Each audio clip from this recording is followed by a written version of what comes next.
Oh, I could have dropped my croissant! And welcome back, spooky friends, to another episode of Crips and Corks. I'm your host, DJ, here with my co-host, Paul, as usual. And I hope you're buckled in today, kids, because it's going to be a long one. I have a lot to discuss. Bobby Mackey's part 2 is going to be... Yes. Probably should have... Shit. Oh, well. Bobby Mackey's part 2. Are they really surprised at this point? No. There is a lot to discuss today. But first, we have to get to the most important part of the episode. The part of the episode that I look forward to every week, and I think everyone at home should look forward to every week. Where you get to complain and everyone just has to sit and listen? No. DJ, how was your... No. My favorite part is... DJ, how was your week? It was fine. My grandmother has adopted this really annoying habit of yelling at me for things that my grandfather has done. And she's about to get clocked. Oh, really? Yes. Oh, that's not tea. Like, what does your grandfather do that you get yelled at? Like, he'll put stuff away in weird spots. Mm-hmm. And somehow it's my fault, even though I'm not his keeper. That's not the tea. See, I don't fuck with that. But you should let your grandma know, it's not me, it's grandpa, okay? You need to get your husband. You need to gather him and not me. You hear that, Rose? How was your week, Paul? My week was pretty okay. And I have a few topics we need to discuss. Oh, Lord. And we're going to have to go kind of rapid fire through these topics. First of all, Sabrina Carpenter released Please, Please, Please music video. Iconic, everything. We love Sabrina Carpenter. And Barry Keoghan, It has been out for a long time by the time this episode comes out. I know. And, oh my gosh, Barry Keoghan looks so freaking cute in that music video. Like, he looks so good, and so does Sabrina. And as you guys might remember, that Barry Keoghan was Hot Guy of the Month like 2 months ago. March. April. Okay. I don't know. Well, it's good to see him still thriving, and we love Sabrina, so keep slaying, Sabrina. We stand that. Now, the next topic, and I almost feel a little guilty bringing this up during Pride Month, but I just need to talk about this because the people just need to know. Sports clips really is the come up, okay? And I know what you're thinking, like, Paul, you're so why are you at the sports clips? Why are you at the sports clips? Okay, I went to the sports clips because I looked on their website, and the haircuts are a lot cheaper than the ones I get. Their haircuts they're like $25, $27. Yeah. For the expensive barber here where I live, it's like $37. So I was like, okay, let me give this a try. Let me get up in the gig. And honey, when I tell you they got me up in the gig at the sports clips, okay, they got me together. I sat in that chair. Honey girl knew exactly what I needed when she went to shampoo my hair. First of all, massage chairs. And then she put not just a hot towel on my face while she was shampooing my hair. The hot towel had essential oils on it. It smelled like lavender. They are really getting these straight boys together at the sports clips. You are still in the lavender haze from that towel. Yes, exactly. Oh my god. The sports clips really got me together. And I was expecting to walk in and be faced with all sorts of homophobia and just masculinity, but it really, besides of the sports and everything, the sports of it all, it really got me together, and it surprised me. So y'all need to go check out the sports clips, and I wish this was sponsored. I wish Sports Clips listened to Crips and Corks and was like, yes, this is what we want associated with us, but Sports Clips would never. This is for free, bitch. And y'all need to go check out that Sports Clips. I'm still gonna go to my hairdresser. Speaking of which, the continuity of our video episodes is about to be crazy. Yes, because you have a whole ass haircut. Right, I have a whole ass haircut today. In the next episode, I'm still going to have my long hair. So, like, just bear one more episode with my ugly ass long hair, okay? I'm so sorry. And also, like... We're just going crazy here. Just going crazy! I know. Another thing we need to address is the hairline. You guys are going to go on this... Now that we're on video, you guys can see the hairline. We're going to go on this hairline journey together, okay? It is what it is. I think I have like 2 or 3 haircuts left in me, and then I got to shave it. So we're going on this hairline journey together. You're gonna be with me. That bad. It's not like crazy bad yet, but it's like getting there. And all my guys at home, not all the guys, but guys with receding hairlines, you get it. It is what it is. There's nothing we can do. I tried, what is it, like, what's that? Hims. Did Yeah, you try Hims? spraying. Yeah, I tried Hims. That didn't work. That's probably fake, some bullshit. Surprise, surprise. Don't say that. I just started their weight loss pills. Oh, girl, you'll have to keep us updated with that. It's actually working. It's curbing my appetite. Oh, there you go. Because my problem is, like, if I'm hungry, I eat, and the problem is, like, I will just nosh. Right. Like, there's no stopping. Girl, I feel that, especially like after a couple beverages. I think that's what gets us, is because we go out and we get drunk, and then we come home and we're like, Diet who? And we get whatever pizza, whatever Taco Bell, whatever. But I mean, just this past weekend, you probably saw it. Like, I put 2 pieces of pizza on my plate, and I only ate one and like a couple bites off the other piece. Right. We also did get pizza twice, though. But I instigated the second pizza. I was like, who ate all the first pizza? Because there was like 20 of us. It was pride. There were 5 of us. Well, 5 men. Sometimes we forget we're still men and we still can eat a ton. This is true. But I could probably throw down like 5 slices of pizza. I think I could throw down, and wings, because Lord knows I love the wings. But this is sounding a little too straight. Wait, I have one thing I want to say about Pride, because when we're recording this is right after Pride in Pittsburgh. Yes. We had Papa John's. Oh, I love Papa John's. And the next day, all I'm going to say is, Papa John's was not the daddy who I wanted to destroy my ass. And he did not destroy it in the way I wanted my ass destroyed. Oh my god. Hours in the bathroom. Now, we have to be a little careful because Papa John's is canceled. I forget why, but I know he is canceled. Because he destroyed my ass! There we go. Papa John's is canceled. Officially. The pizza is still really good. Gotta go back to Pizza Hut. We're going back to Pizza Hut and Little Caesars. Do you have another topic, or is it Hot Guy of the Month? It's time for Hot Guy of the Month. Sorry, guys. I have so many things I need to talk about. We gotta... Bobby Mackey, this story is about to get y'all together, so we gotta speed through these topics. So, next things next. Troye Sivan, our Hot Guy of the Month.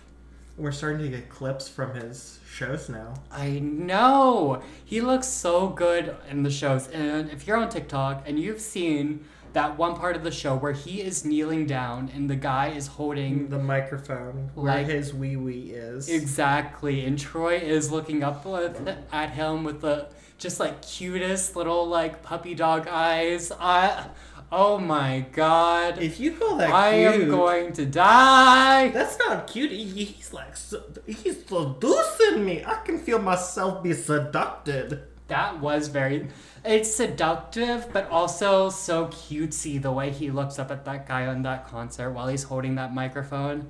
I cannot wait to see this in person. I'm not going to tell you guys what date I'm going to just so I don't get stalked, but We also don't have tickets. Not yet, but I will be getting tickets to that sweat tour, or as we like to call it, the Gay Son Thought Daughter tour. Yes. So excited to see Troye Sivan in concert. And speaking of his music, I was listening to his music and I was seeing some parallels with his albums and our gay journey. Yes. So if you think of Blue Neighborhood, you think of like, you're just coming out, you're so optimistic about like, that first relationship, like with one of your neighbors. Exactly. Yeah, I can see that. Exactly. Blue Neighborhood's all about the optimism, just wanting, like, accepting yourself, because the song Heaven, there's that line that's like, how am I supposed to find heaven without losing a part of me? So it's like accepting yourself and like trying to find that relationship and idealizing what having a boyfriend or like being in that gay relationship is going to be like. And then in Bloom, you're finally in that relationship, which Bloom is the next album. So Right. it talks all about being in that relationship, but it also talks about like that heartbreak after that first relationship. And then we have this final album, Something to Give Each Other. The hoe phase after you break up. Exactly. The whole phase after you break up. Enjoying life, partying, having a good time. And I really think that's what we're doing this summer, is just like enjoying life, having a party, having a good time, enjoying each other. And I really thought that was such an interesting parallel of like the gay experience and Troye Sivan's like albums and the order they're in. Because you know, it probably does coincide with like the His gay own coming out. Exactly, and his own experiences. And it's so interesting how like that is such a universal experience for so many people. It's just, I was thinking about this week and I just had to share that with people. So thank you so much, Troy, for sharing your journey and to people who can relate to it. And just like, your music just means so much, Troy. So thank you so much for your doing what you do and slaying the game. And do you have anything to add? Troy, baby, Oh my God. we still love you. Even though we put so much time and effort into that goddamn happy birthday TikTok and you didn't even look at it. Right, Troy. Go look at our goddamn It's birthday fine. TikTok. It's fine. I'm not mad. I'm just disappointed. I will say, TikTok did put us in 300 view jail on that one, which was crazy about TikTok for Probably doing that because we to us. tagged a famous person in it. I'm gonna fight TikTok, okay? There is no reason some of these whores should be able to go live and we can't. Because the content you guys would get if we were able to go live on TikTok. Follow. Please follow us on TikTok so we can go live on TikTok so we can give you guys the content, okay? We just want to give you guys the content. We have so much content to give. So much of ourselves to give. Like Troye Sivan's newest album, Something to Give Each Other. We have something to give you guys. Speaking of releasing content, please let us know in the comments. Should we do a Patreon like every other podcast, or should we do an OnlyFans for the gimmick? It would just be the stuff that you would get on a Patreon, but just for the gimmick of an OnlyFans. Right, exactly. Please comment below, like, would you, like, rather than do a Patreon, do an OnlyFans for us? Like, you get no nudes. There is no nudes. You just Right. get, like, exclusive podcast content just for the gimmick. Honestly, that would be kind of iconic. We've talked about this before. And that's very, like, our brand. Yes. Instead of doing, like, Patreon, doing OnlyFans, but, like, we're not actually naked on it. No. That would be very You our don't even brand. get a sexy pic of us. No. Like, no, not this is that. the sexiest you're, like... Right. I'm unbuttoning my shirts for you guys on the YouTube, and that's I'm it. not slowly, but surely. I'm, like, covering more and more up. Right. And if you can see us on our video right now, if you're watching our video, you see we're in our flannels. Mine's green, and I'm kind of green and navy, and I'm kind of blending in with the navy background. You can see my flannel, though. We're giving you that I country. should have worn my red one. The red one? Yeah. Ooh. You'll get them next time. Don't worry about it. There'll be we'll do more country stories, I imagine. Are we drinking that? Yeah, thank you, Troy. And it's time to move on to today's beverage. So I thought, sticking with the theme for the beer, I thought we would do another beer classic, another paranormal pairing. We got our Coors Light. Do you see how the light from the light was reflecting on that? That's so... That was magical. Oh, this is magic. Oh, I wish you guys could see this video. Girl, I mean, if go you're watch the watching fucking on video. YouTube, Because that can look so pretty. And everyone who lives in the country knows someone who drinks Coors Light and nothing but Coors Light. And I thought we would give a little bit different ASMR experience and give them their first can opening. Their first... would you like to do the honors? All right. Let's bust open this Coors Light.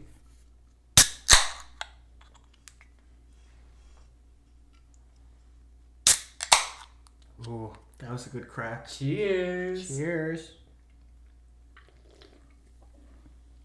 Ugh. Love it. God, there's just something about cheap beer that makes my pussy pop. Oh my god, I love cheap beer. I give this one 5 grapes. 5 grapes. Why does it taste like bread? That's what it's supposed to taste like. I'm not a beer person. As far as beers go, this is not the worst I've had. I'm just going to give it 3 grapes to be done with it. Oh, love some beer, love some beer. But why don't I tell you a story, DJ? Please do. All right. Today, we are continuing our story of America's most haunted honky tonk bar. This place is not fancy and definitely no Margaritaville. When you go to a country bar, you want to have some whiskey for your men and beer for your horses. But this bar is enough to drive a person mad and dig the key into the side of their boyfriend's pretty little souped-up 4-wheel drive. No, there are no concrete angels watching over this bar. Today, we are continuing the story of how the lights went out at Bobby Mackey's Music World. Period. I'm so glad. I thought you were going to get through that whole thing without doing a Reba reference. Well, Fancy's a Reba reference. Is it? Fancy Don't Let Me Down. Come on, she was Hot Oh Guy my of the God. Month. How do you forget Fancy? That's one of Reba's most favorite songs. Girl, I tried to fit as many country music songs in there I as got I some of could. them. We talked about this numerous times. I don't particularly like country music. Well, I'm not the biggest fan of country music either, but it's Bobby Mackey's Music World. Like, you gotta do some country for the episode. You gotta get into it. But Ooh, I moved our backdrop a Yeah, little you bit. gotta squeeze in. Okay, and then you can move. Okay. All right. So, if you guys remember when we left off, Janet is being pushed into the sink of blood, Yes. pregnant and alone, screaming for help. And then Carl finally hears her and rushes to aid Janet. Finally, a whole week later. And then as soon as Janet opens up the door, not Janet, as soon as Carl opens up the door, Janet's head is released and she falls back from the force. So the head, like the hand, the invisible hand or ghost or demon that was forcing her into the sink of blood, it lets go. And you can imagine she was like trying to push her way out. So when it finally lets go, she was like pushed her way back so with such force that she fell. And then Carl comes and obviously like tries to aid her, and she's obviously hysterical because she's being pushed into the sink of blood, right? Was she covered in blood? No. Huh? The interesting thing is when they go to investigate the sink that was supposedly covered in blood, there was no blood in the sink anymore. So obviously it was in this moment they're staring at this clean sink. She saw full of blood, her and Carl standing there, and then it is in that moment that Janet realizes whatever is in Bobby's Mackey's Music World, the bar that she had just purchased with their husband, is not playing games. She is, whatever's happening is for real, for real. So, they go and tell Bobby.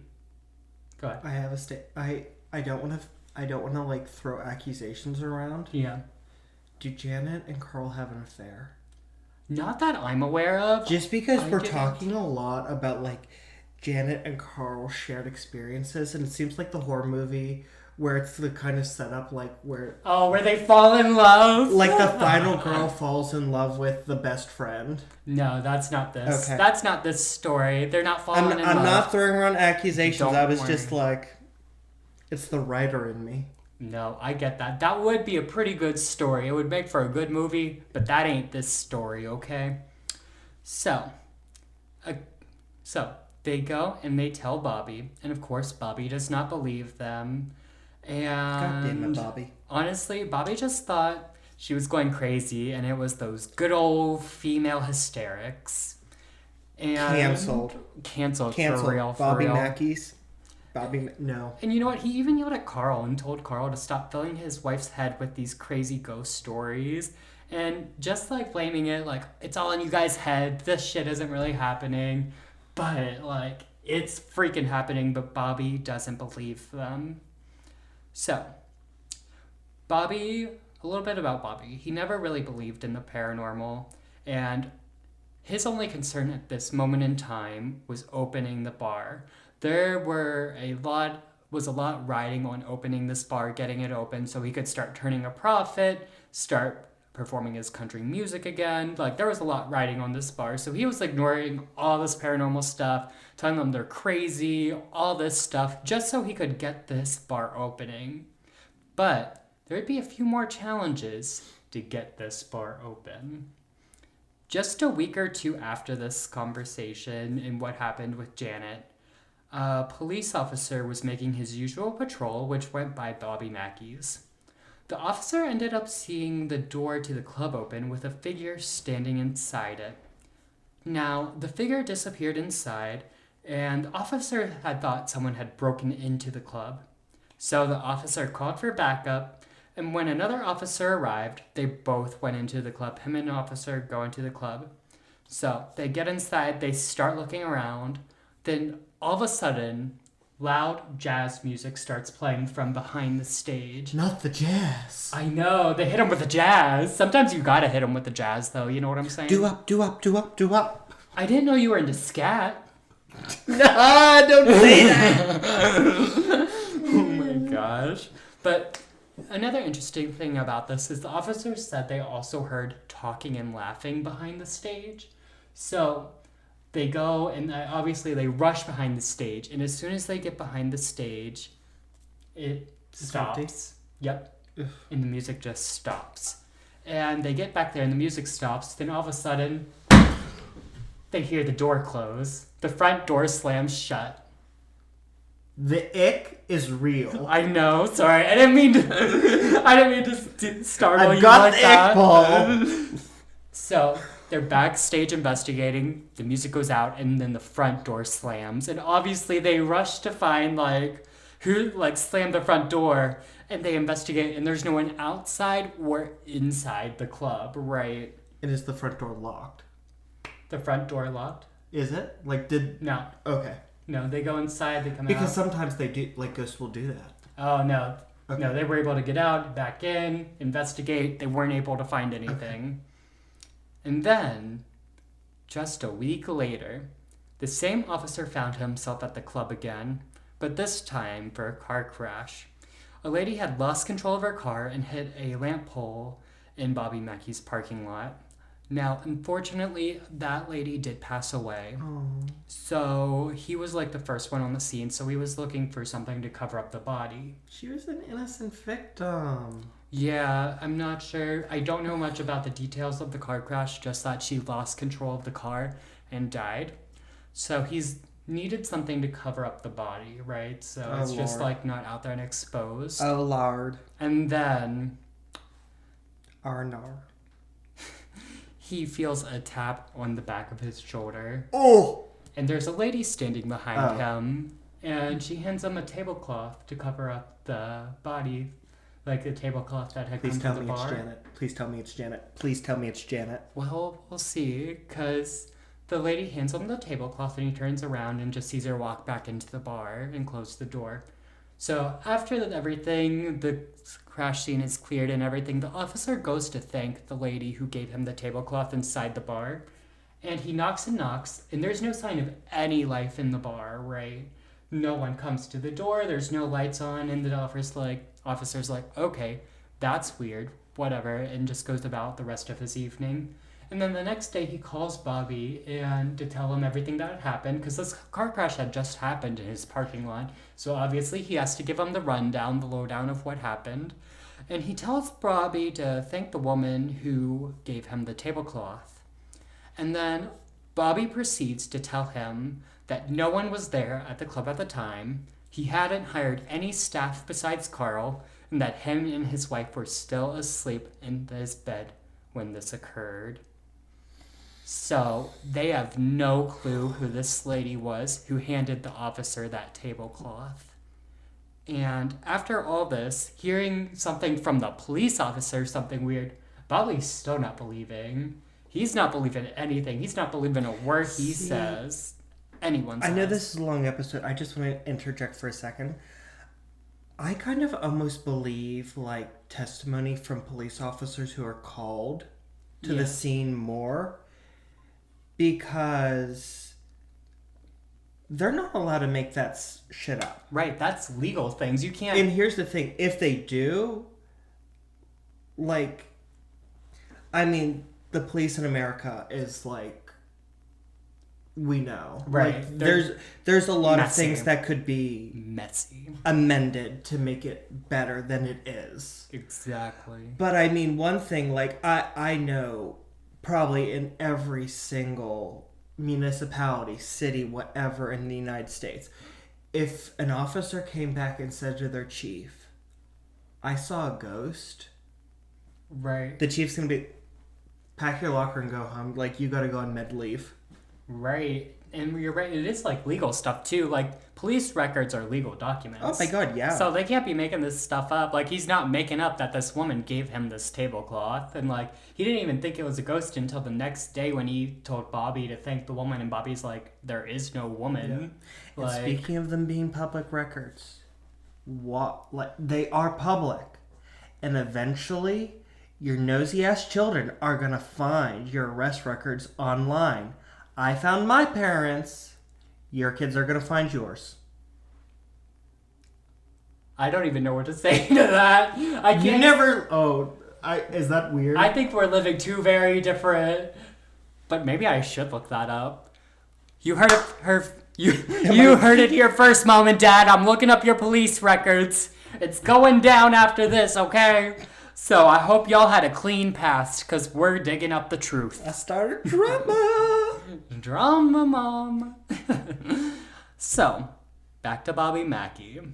So, later that same day, after Bobby had talked with the policeman, he would be changing a light bulb upstairs. And while changing the light bulb, Bobby drops it, right? And hearing the commotion, Janet goes up and is like, what happened? He's like, oh, I dropped the light bulb. I'm going to go get another good old light bulb to change this light bulb. So, Janet, being the good Samaritan that she is, she grabs a good old broom and she starts cleaning it up, right? And then all of a sudden, while she's cleaning it up, she feels a push from behind. And this really startles her because she's like near the top of the staircase. So she's like, what was that? Like, what's going on? And then another push. And Janet is pushed down the stairs. Pregnant, mind you. The ghost pushes her down the stairs. They end up... So, obviously, Bobby and Carl hear her fall down the stairs and rush to aid her, right? So, when they get there, they rush her to the hospital, and this push and this fall causes Janet to go into premature labor. Oh my god. At just 5.5 weeks pregnant. No. She goes into premature labor because she was pushed down the stairs by this entity. But don't worry, y'all. There is some relief here. The baby girl does end up surviving. It does end up being a baby girl. The baby girl does end up surviving, but this does end up... They are in the hospital for about 3 weeks after this. Yeah, obviously. Both Janet and the baby. But eventually, after 3 weeks, they do get released. So, but now on top of everything, Bobby is super stressed, right? He's got the opening of his bar. His pregnant wife was just pushed down the stairs. He now has a daughter. Exactly. A very, very mature, like prematurely born daughter.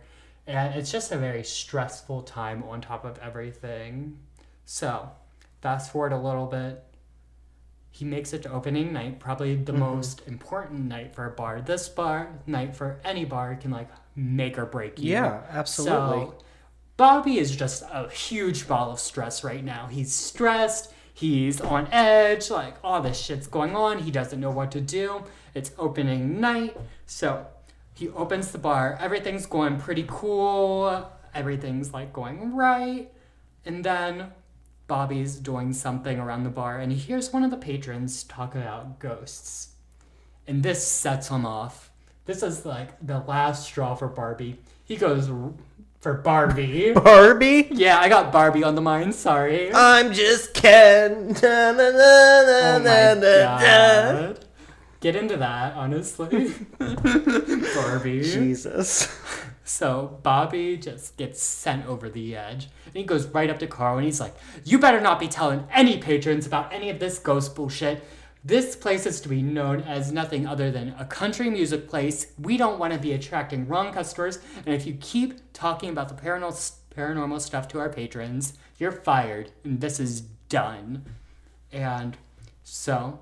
Oof. Carl hears this, and Carl really likes his job, likes what he's doing at Bobby Mackey's. But does he like Bobby? I'm not sure how much he likes Bobby. He must like Bobby enough to stick around because he does agree to keep his mouth shut. Because I'm sorry. Up to this point, Bobby kind of sounds like a dick. He does. He sounds like your typical, like, old-time, old-fashioned man. Like when is this? Like the 60s, 70s? Yeah. Yeah, he sounds like the... Maybe the 80s. 70s, 80s. But it's definitely giving old-fashioned man. Testosterone. Sure. Exactly. Now, like I said, Carl would agree to this. He's not going to tell any more of the patrons about any of the paranormal stuff that's going on. And then about 3 weeks later, Carl would move into the attic of Bobby Mackey's. Why? Exactly. Why would you move into this very haunted bar? Set a sleeping bag next to the portal to hell? Exactly. He literally did. He literally pulled up his bed next to the portal to hell. Did he? Well, Bobby Mackey's, they call that the portal to hell and the well and everything. That's basically... No, I meant like what? Like if you're going to stay in the attic, like why not go to the basement and just put a sleeping bag next to the well with the portal to hell in it? That's very true. He's just asking for trouble. Really, he is. And it would really affect him. And we're going to do a little timeout break. I'm going to cut this out. Sorry, for those video folks at home, we had to stop so we could unplug my fridge because the mics pick up the fridge. So you guys got a little break from the spook. And we're back. And back into it. So... moving into Bobby Mackey's, the attic and the top of Bobby Mackey's would really affect Carl, right? He would become very aggressive. Things would set him on edge. He would become just on edge and more aggressive. And honestly, there would be quotes from Bobby like saying at this point in time, he wouldn't know which Carl he would be getting that day, whether he would be getting this aggressive, uptight Carl or the normal Carl that he hired. So moving into Bobby Mackey's attic would really affect him. And living up there in that attic, Carl would also grow very, very attached to Bobby Mackey's.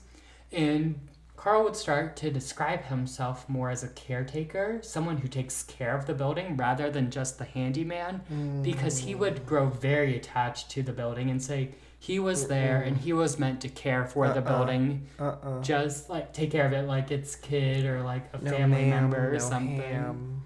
Exactly. He got a little too attached to the building after moving in. So, one night, after closing, Carl was alone in the bar. And then all of a sudden, chairs in the bar, because he was in the main bar area, the chairs in the bar started to vibrate and then fly across the room in all directions. Ooh, yikes. Now, keep in mind, this isn't just one chair. Multiple chairs are flying in all different directions at him. So obviously, he's like freaked out, right? And he gets so freaked out, he runs up to his apartment and locks himself in his apartment for the rest of the night. He doesn't go back down. And this incident really startles him. So after this incident, he needs something to take his mind off things, right? So he starts doing a deep clean of the entire place. And when he's doing this deep clean, he's in the basement area. Oh. And he noticed there's a loose floorboard. Oh, son of a bitch. You know what? I'm not sure if that was actually the basement. That might have been one of the upstairs. I don't know why I said basement. Strike the basement content. No matter what, my son of a bitch stands. I know. But either way, he finds a loose floorboard and he's like, okay, let me fix this floorboard. So he goes to pry up the floorboard to fix it. And he finds a diary under the floorboard. Don't read it. That's somebody's personal thoughts. Oh, honey, he reads the diary. And the diary is by this singer. Well, not singer. This person whose father owns the nightclub. And she falls in love with this man and gets pregnant by him. And then her father kills the man. And then she kills her father and kills herself. Does that sound familiar to you at all? Maybe Johanna? Oh. From last episode, Johanna, remember? She fell in love. I didn't know we told that. I forgot we told that story last week. Yeah. So she falls in love with Robert Randall. Her father kills Robert Randall. All that stuff goes down. Paul, you have to remember, you started telling me this story, and then we watched Sam and Colby's episode on it. And then we did another story last week because we had a guest on and we had to record it while he was in town. And now we're coming back with... Okay, so if there's any callbacks from last episode, I will for sure bring it up. So I'm just going to nod along and go, yeah. Okay. I will make sure you understand everything because there is a lot of that. Also, why did I think... Wait, was the headless woman Pearl? Pearl is the headless woman. Johanna's the other one. Because I kept nearly saying, it's Pearl. Nope, Pearl's the other girl that got killed. And my second guess was nowhere even closer because my second guess was going to be Peaches. Who's Peaches? I don't know. Girl, whatever. Okay, moving on. So, Carl reads the diary, reads the story of Johanna, and then the last entry in the diary reads, I will roam the halls of this club for all eternity. Dun, Damn, girl. dun. What? Is Robert there? Like, why are you staying around? I don't know. Is Robert there? Yes or no? I guess she just wants to haunt it, bitch. She's pissed, and she said, this is my place, and I'm going to be there forever. But, Rue, may I? Is this my camera? Oh my god, I'm going to kill myself, yes. Joanna, let it go. Go into the light. Go somewhere over the rainbow. I can't. I was so off pitch. Unpopular opinion, but I don't really get into the old Hollywood icons. I know, like, you love them, but I don't really get into It's not your thing. You're really more not. But you know what? One day, you're going to be my grandparents' age. And all of your idols are going to be the same age as my idols. No, I'm going to be like, remember in 2008 when Born This Way came out, that Miss Gaga? You're going to be like, oh, the hit song of my day was My Anaconda Don't, My Anaconda Don't, My Anaconda Don't want none unless you got butter, son. What y'all know about Hillary Duff? Let the rain fall down and break my dreams. Let it wash away my sin. Okay, back to Bobby Mackey. Sorry about that. So Carl's reading this diary. He finishes up and he's in bed. And he eventually drifts to asleep. So he's asleep for a while, but then is awoken later by a storm. Mm-hmm. And the storm, like, startles him awake. So he's, like, catching his breath and everything. He's trying to get his shit together after he's, like, woken by this storm. And when he's trying to get his shit together, the power goes out. Of course it fucking does. I know. So Pete gets his shit together, catches his breath, grabs a flashlight, and goes to none other than the basement where the breaker is, because that's always where the breaker is, in the basement. So, while Carl's in the basement searching for the breaker with just his flashlight, and to set the scene, it's not just his flashlight, there's also, like, occasional flashes of lightning that'll illuminate. Oh, because that's so much better. Exactly. Make it even more spooky. The occasional lighting, just, like, lighting up the basement and everything. So, while he's searching around for the breaker, he finds a latch he hasn't seen before. And this latch is like on the floor, so he's like shuffling around. No. And of course he pulls the latch. And when he uncovers the latch, he uncovers the well that had been covered up. And if you guys remember, this well is the well where the butcher put all their like animal remains, all the blood and guts. And the Satanist cult. And I'm not saying like modern Satanism. I'm talking about like the Satanist cult. Exactly. People are just ascribing Satanism to the worship of Satan to it through ritual sacrifices down there in Pearl's head. Exactly. We assume. Exactly. So, he examines the well for a little bit and then covers the well back up. And then when he turns around... Okay, I'm ready. And then when he turns around, standing across from him are two men in cloaks. He can't really make them out because it's dark in there. And of course, Carl is terrified. So, he steps back over the well that is covered and then hears a woman's screams coming from the well.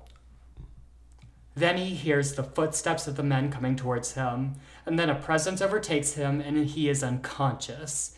So he falls unconscious. And then Carl wakes up in the daytime in the basement. So he wakes up after this happens, and he rushes up to his room and grabs some holy water, and runs back down to the basement, and pours the holy water down in the well, thinking that whatever is going on is coming from the well, and if he pours that holy water in the well, it'll stop whatever is going on in this bar. You need an exorcism. Call a priest. They very much need that, because as you could imagine, throwing that holy water in that well would not help at all. So, over the course of the next few weeks, Carl would become more irritable, more angry, and the situation would worsen. Carl would also start carrying a crucifix to try and ward off the evil he thought was trying to overtake his body, because he saw this man. He thinks something's coming after him at this point. He thinks something's happening. Yeah, he pissed it off. Right, exactly. So this isn't a good situation for anyone. Shit is not going well at Bobby Mackey's right now. This is not the tea. Look, sorry, beer makes me boop. Beer makes you boop? Yep, beer makes me boop. Beer makes me burp. I am so sorry to you listeners at home. I want that on a t-shirt. Beer makes me boop. It is kind of cute. And then just have Betty boop on the t-shirt. No, have it be branded for us. Branded? Oh my god. For us. Yeah. Beer makes us boop. Honestly, Crips and Corks. We would have so many iconic t-shirts. We have so many iconic quotes and sayings. We just need the people to catch on. Yes. But we'll get there. I'm trying to make the ick is real or the ick meter is wild catch on. Exactly. Keep saying it. Stop trying to make fetch happen, Karen. It was Gretchen. Oh, Gretchen. Jesus. God, my father invented toaster strudel. Oh my gosh. So, Janet saw how Carl was acting and how everything was affecting him, and would get into many arguments with Bobby about this, saying something's going on, something's not right with Carl, there's something supernatural affecting him.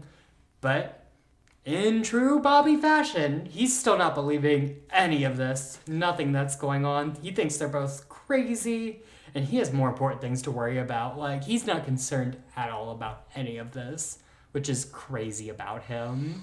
Bobby Mackey is insane. Bobby is really coming off as a dick. Girl, honestly, he is not that girl. He is not that diva. I will probably... This will come out and I will probably be banned from Bobby Mackey's music world because I've said this multiple times this episode.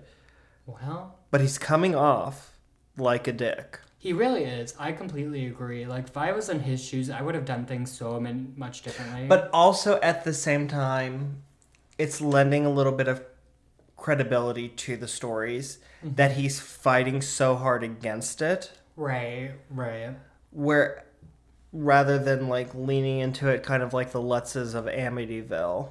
That makes sense. Now that you say that, I never thought of it like that, but it does make it a little bit more credible that he's like not believing any of this. Yeah, stuff. that he's fighting against, and it's eventually like, I couldn't explain it away anymore. Right. And interesting. I never really, like, I always thought Amityville was just like the tea and like everything that was going on there was true and stuff. I didn't realize like that might not have happened until we actually did their story, which you can go back and listen to our Amityville episode. Yeah, I was listening to Astonishing Legends yesterday. Yeah. And they had a guest on the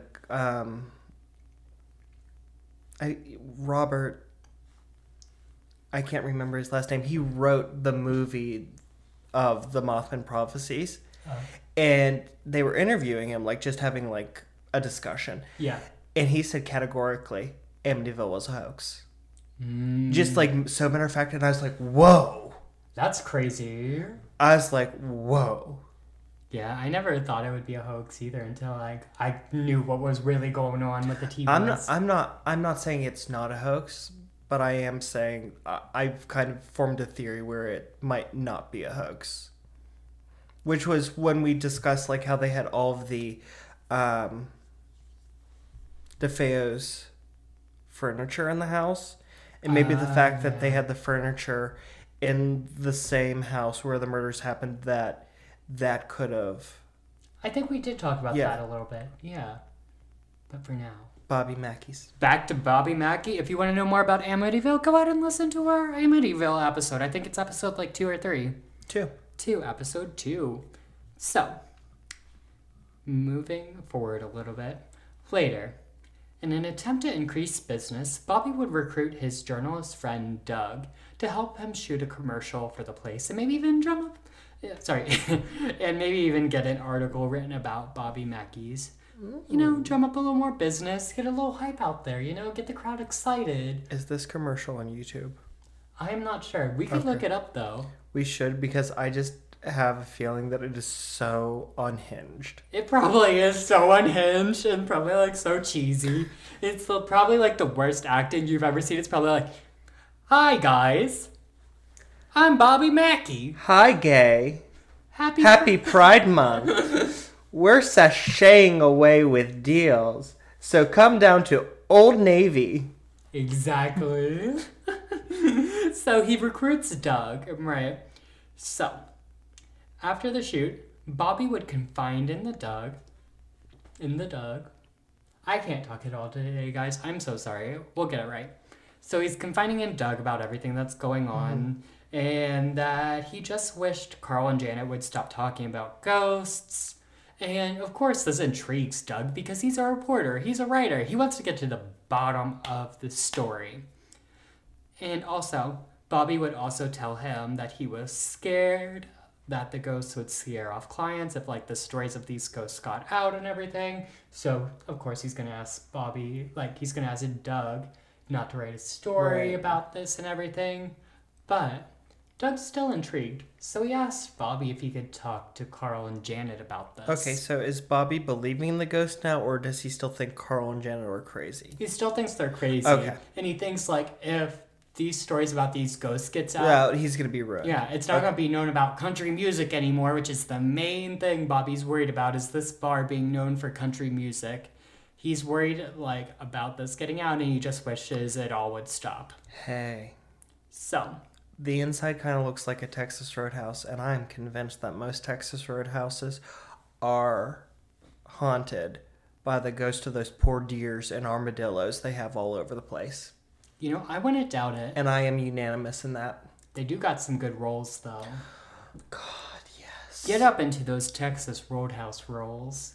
Get into that, honey, because those are good as fuck. So, the next afternoon, Doug interviewed Carl and Janet, without Bobby present. Good. Doug asked Carl what he thought was going on, and Carl was very straightforward with him and told him that he thought the place was evil. Ooh. Carl and Janet continued to tell Doug everything that happened. Carl even told Doug He was only still there to protect Janet and Bobby from whatever was haunting the bar. And even if he wanted to leave, he couldn't. He was stuck and tied to the bar. Oh no. Mm-mm. So, Doug, like Bobby, thought the two of them were just crazy, especially Carl, who he thought just had schizophrenia. But to dispel this, Doug would go to the local library just to do a little research, see if he could drum up anything, see if he could, see if there's any, realness to their stories. He gave them a little, leeway, a little ounce of, okay, maybe there is something going on here, Maybe he trusted Janet a little more than Carl because it's Bobby's wife and he's known Bobby for years. So he said, let me walk one down to the little library, do a little research, Yeah, and Carl could just be a drunk schizophrenic who's, trying to worm his way in. Exactly. But while he's researching, to Doug's shock, he came across an article about two men who had killed and decapitated a girl named Pearl. And Doug thought this might have been the two men Carl saw that night in the basement. Remember Carl in the basement? He uncovers the well? Yes. And maybe if you remember... That was 10 minutes ago, Paul. Period. I'm just trying to tie it all together, DJ. Just trying to tie it all together for you. And if you remember, they thought Pearl's head might have been thrown in the well. Yes. So maybe that screaming he heard coming from the well was Pearl. And those two men were Scott and Alonzo, who killed Pearl. What names? And they're all still haunting the bar. So, Doug also found, during his research, the story of Johanna. He found an old newspaper clipping talking about the deaths of her and her father and the man she fell in love with. Robert. Now, this part blew my mind. Doug discovered a crazy pattern that made him a believer of what Carl and Janet were telling him. And this honestly shook me. He found out that Pearl was 5.5 months pregnant when she died, and Johanna was 5.5 months pregnant when she died, and Janet was 5.5 months pregnant when she got pushed down the stairs. Now, I don't know about coincidences, but that's insane. And when I first read this, I had to do a little Google search of myself because I wanted to make sure my sources weren't just telling me shit for a good story. I was Googling, can a baby still survive after being born at 5.5 months? And I was Googling all this shit. And from what the research I've done, this does check out. That is the craziest thing I've heard. They were all 5.5 months when they died, 5.5 months pregnant, and Janet was 5.5 months pregnant when she got pushed downstairs. That's insane to me. Why does this demon have a particular taste for babies at that point in gestation? Exactly. It doesn't make sense. It's crazy. The craziest coincidence. And if you don't believe me, go fact check yourself, Google it, do whatever research you want to do, and comment down below or text us whatever you find. If you find conflicting information, let me know because I couldn't find any conflicting information. So if you have anything to dispel this, let us know because we are a believer podcast. But also if you have some thing that dispels this, let me fucking know because I thought this was insane, the most insane shit. So after finding all this out, Doug asked to meet with Bobby, Carl, and Janet. Now, Doug tells them everything he discovered and asks Bobby if he can do something about it. Of course, Bobby is reluctant, but he gives in, and he's known Doug for a long time. He's trusts Doug. He gives in, lets Doug do his thing to maybe remedy the situation. And maybe if Doug does something, maybe Carl and Janet will calm down a bit about it, So, Doug brings in a psychic named Patricia Michelle to help. Patricia tours Bobby Mackey's and asks not to be told any information as not to influence her. And while she's touring, she comes into contact with none other than Johanna and asks Johanna why she is there.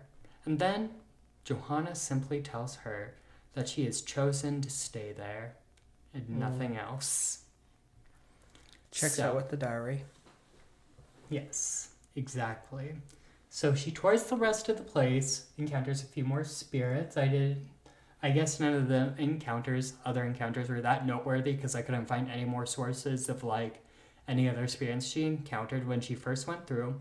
And of course, after going through this, like such a haunted place, she's exhausted. So she goes home, takes a break, and then comes back and like meets with Bobby, Carl, and Janet and tells them what she uncovered.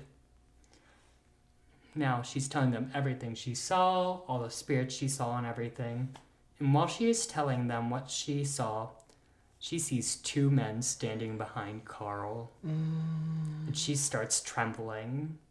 She let them know that there were two spirits there, and these spirits were oppressing Carl, and that they should contact a priest to break the attachment the ghosts had on Carl.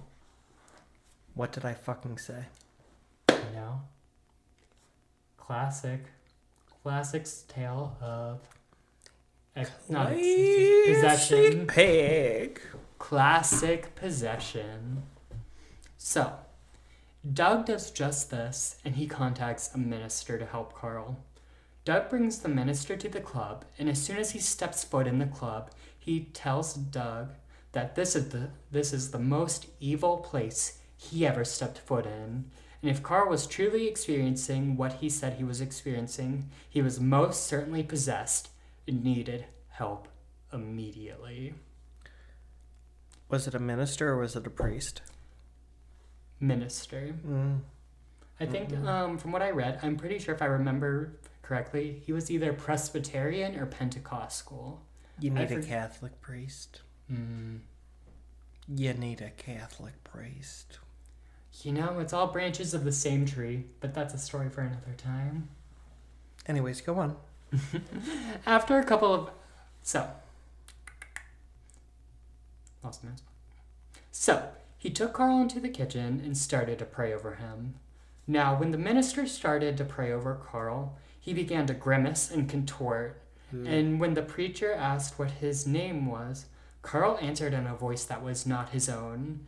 And he said that his name was Alonzo. Oh, fuck. And if you remember, Alonzo was one of the guys that killed Pearl. Yeah, the friend. Exactly. So, the priests then demanded Alonzo to leave Carl's body. And after this, Carl began to fall to the floor and seize and roll on the floor. So, the priest calls for assistance of the other men to help hold Carl down so he didn't hurt himself or anyone else that was there. But once he was held down, Carl began speaking in Latin, which the priest spoke, or the minister spoke. Sorry, he was a minister. And then he would also speak English backwards. Ooh. He was saying, natas mai, which is, I am Satan, backwards. Which is enough to give anyone chills. That's so spooky, honestly. And you need a moment? Ooh, girl. I thought that was spooky too. They're like, what is he saying? And he's out here saying, I am Satan, but backwards. And honestly, Carl doesn't seem like that educated of a man. So to like come up with that like that quick, I couldn't come up with saying something like that backwards that quick.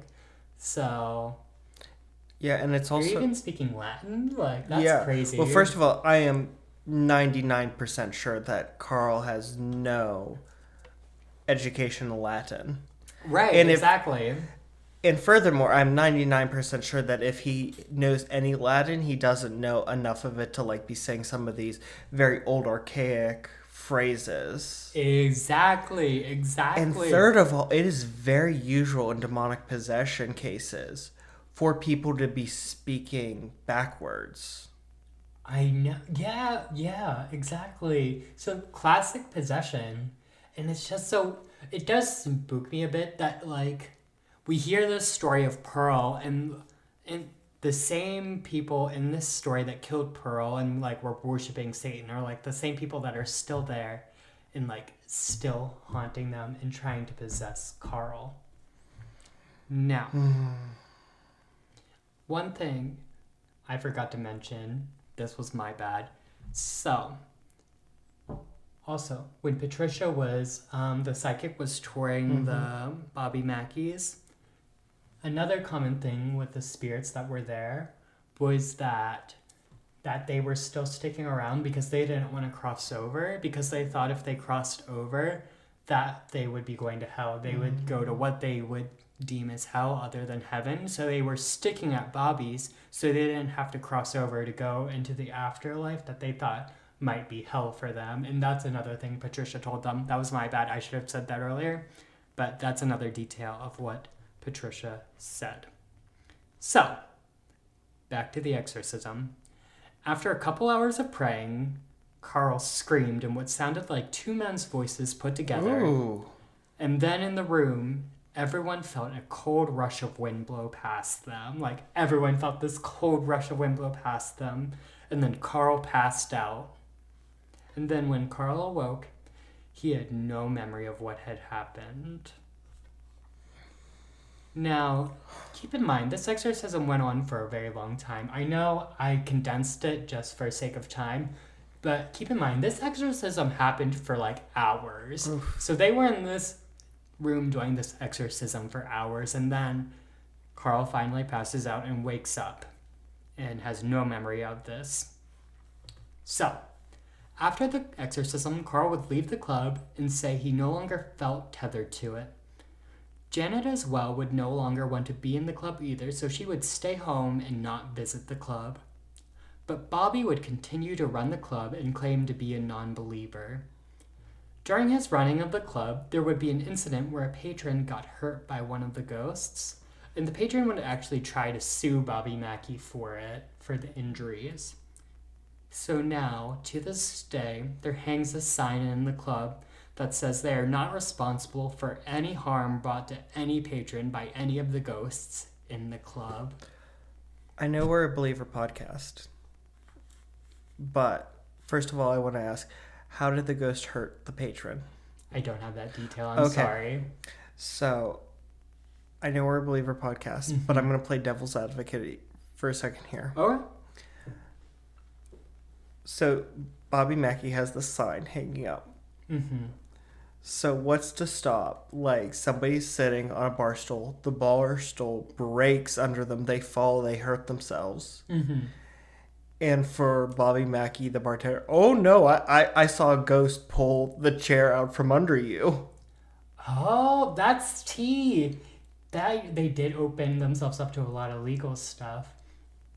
Because even then, like, you're drunk and you're stumbling and you hurt yourself and you're like, well, it was drunk, it was my fault. Or I could blame it on this ghost or something and blame it on the bar and then get money for my injuries. Or even just like, oh, like, there's this little lip on the door, I tripped over it, I'm gonna sue you. Right, the ghost pushed me. And it's not even like the ghost pushed you, it's just like, oh no, I saw, like, you were pushed by a ghost.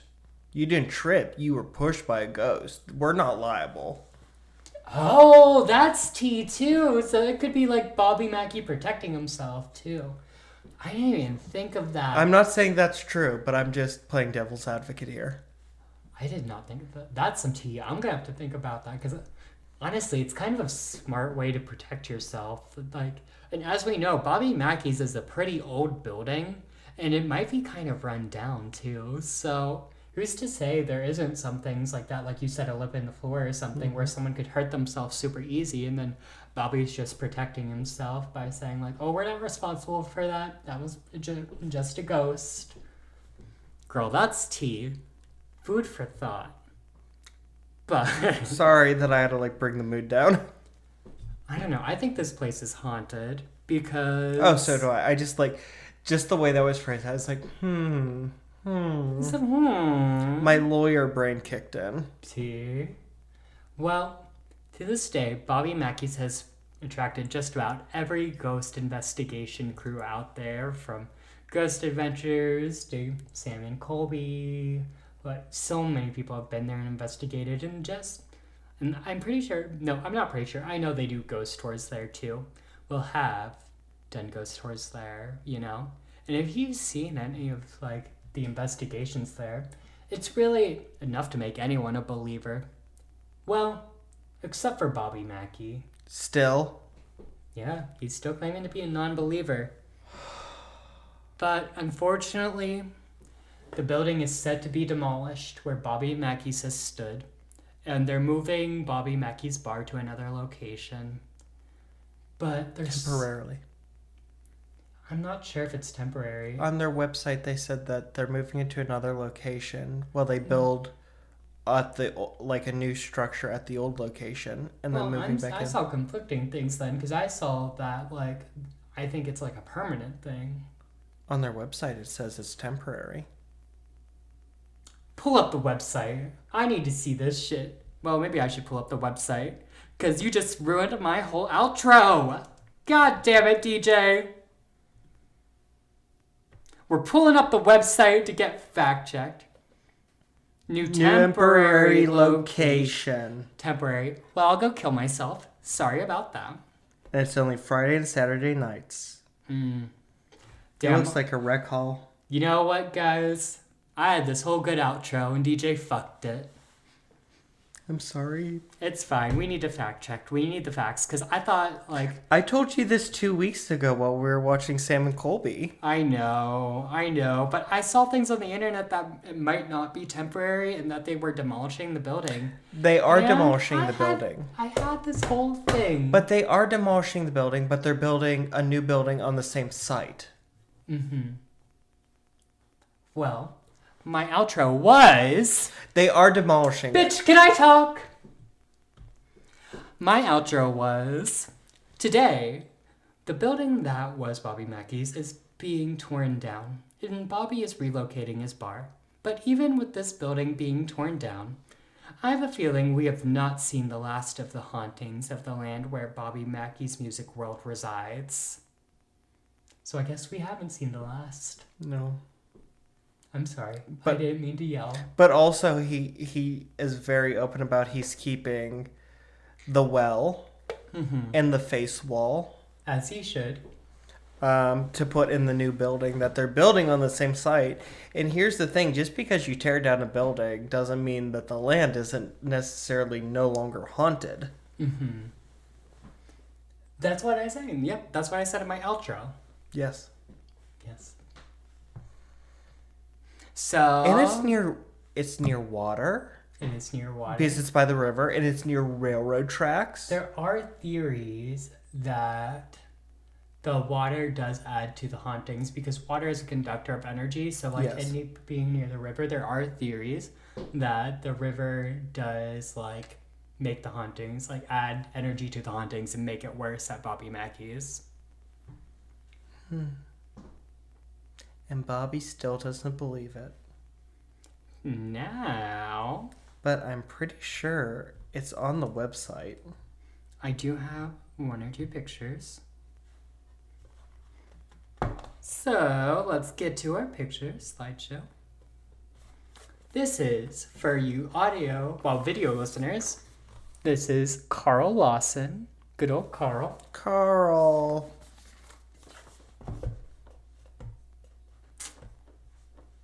And this is our good Judy Janet. Janet's a smiling little character. Good for her. Good for her. And here's the sign warning patrons that they're not responsible for any of the ghost activity that would harm them. Can I read it out loud for the Yeah, audio you can listeners? read it if you want. Warning to our patrons, this establishment is purported to be haunted. Management is not responsible and cannot be held liable for any actions of any ghost/spirits on this premises. Period. And this is what Bobby Mackey looks like today. He's a looker, ladies. He looks like someone's divorced dad. Yeah. Rest in peace. And we looked up what his #1 hit is, and it's a song called Pepsi Man. Pepsi Man. He also has a song called Joanna, I found. Really? Yeah, I guess it's about Joanna. But he doesn't believe. T. But he So, sure is making money off of it. He very much is. He's getting money off those ghost tours, kitty girl. Get your bag, Sorry, honey. he just like left a really bad taste in my mouth. Oh, me too. When he like called Carl schizophrenic and he told Janet that she was being hysterical because of the pregnancy. Mm-hmm. And it's like, but and also like he's letting like Ghost Adventures and Sam and Colby come into this place. Mm-hmm. Like, yeah, like he's getting people to come in to like do ghost tours and make money that way, but he's not like getting to make his music. Like, Hey, he's still getting money though. he's still getting money. Girl, I don't know. Do they have food there? Probably. It's probably like deep fried food. I bet it's so good. Oh, there's nothing like a deep fried chicken tender. Oh Get my me up in God. a southern deep I fried bet, chicken yeah, tender. Oh my God. and I bet they're like whole like breasts, like whole chicken breasts. Mm-hmm. And the good fries that are like extra crispy. Mm-hmm. The food there probably is good if they have any food. But that is the story of the infamous Bobby Mackey's music world. Thank you for sharing with us, Paul. Yeah. That was a really good two-parter. So, DJ, one question for you. Smash or pass? Carl Lawson. Pass. Same. I would pass too. I do not want him squirting his possessed semen up my ass. Oh my, that was a whole statement, girl. And I am unanimous in that. That's the one that's gonna get us. That's the one that's gonna get us red flagged, honey girl. You're gonna have to like bleep that entire statement out on YouTube. We're never gonna get monetized, but you know what? We're doing it for you guys, okay? This is the content. We're doing it for you guys. We love you guys, and we're doing this for you. And mainly us, because we love doing this. Mainly not just you Mainly guys, us. but we love doing this stuff. Oh my gosh. Do you have anything to add? Any comments, questions, concerns? I had a lot of statements during this episode, and I stand by all of them. As you should. And that's all I have We to say love on the a matter. king who means what he says. Oh. I don't know where I was going. But we love a king that does what they mean and do what they say. And we stand by that. Do you have anything else to say? I don't know. I love Bobby Mackey's story, and I love watching the ghost investigations of Bobby Mackey's. They're like the quintessential ghost investigations out there. Go watch Sam and Colby's investigation. Go watch the Ghost Adventures investigation of Bobby Mackey's. They're insane. They're crazy. They'll make you a believer. It's insane what happened at Bobby Mackey's music world.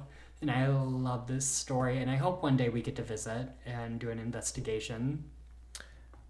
And I think with that, it's time to run through our social media. Bum, bum, bum. Please, like, text us if you listen to us, where, like, audioly. In the link, in the description, there is a link where you can text us. Text us your comments, statements throughout the episode. Just let us know what you're thinking. Mm-hmm. Did you kick my foot to tell me something? No. Oh, that was an accident. Okay. I'm just bopping and vibing. Okay. If you have personal stories or story suggestions, please email us at cripsandcorks@gmail.com. You can follow us on Facebook and on Twitter at Crips and Corks, or on Instagram and TikTok at cripsandcorkspod.com. And like we talked about 2 episodes ago, if you want to donate to the refugees in Gaza, you can do so through unicef.org. Paul, where can they find you? You can find me at my personal Instagram at Paulember, Paulember, or my personal TikTok at Paulember, Paulember. And as usual, folks, it's not delivery, it's DiGiorno. And if you'd like to follow me, you can find me on either Instagram or on TikTok at TheRealDeejPowers. And if you want to slide into my DMs, just don't. I'm beyond all hope at this point. Girl. And I'm hoping to put that joke to rest because I'm running out of dating sites to mention. Right? There's only so many dating sites. There's only so many. You'll have to come up with another joke for the end. I don't need another one. That's okay. We'll stick with the DiGiorno thing. Well, and I think that... Well, I've started saying this, and that's all she wrote. Mm-hmm. So I think that's going to be my new thing. And Period. that's all she wrote. And remember to keep your crips tight. And your corks loose. Bye. We forgot to cheers earlier. Oh, did we? I think we did. Ah, shit. Fuck.